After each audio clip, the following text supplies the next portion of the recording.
డబ్బులు అవుతాయి అందరం సమానం చేసుకొని వెళ్దాం. ఎంత అవుతాయి ఎంత ఏమో తెలీదురా.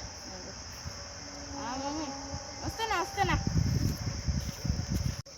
అరే మామ ఏంటో ట్రిప్ ప్లాన్ చేస్తున్నారు ఏంటి మామ అది? అవునురా ట్రిప్ ప్లాన్ చేస్తాం, అందరు డబ్బులు వేసుకుని ట్రిప్ ప్లాన్ చేస్తాం. నువ్వు కూడా వేస్తావా?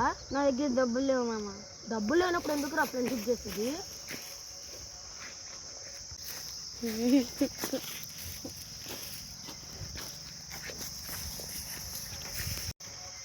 ఏమైందిరా?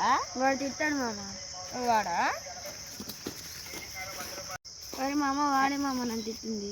అరే ఎందుకు తిట్టావురా? అరే డబ్బులు లేనప్పుడు ఎందుకురా మరి ఫ్రెండ్షిప్ చేసేది? నువ్వు నన్ను తిడతాను. అరే అలా డబ్బులు లేనప్పుడు హీనించకూడదురా. వాడు మన ఫ్రెండ్ రా. అయితే అలా అరిస్తే గొంతు నొప్పి వచ్చిద్దిరా. అరే ఎందుకురా అలా తిట్టేది? గొంతు నొప్పి వచ్చిద్దిరా. అరే మామ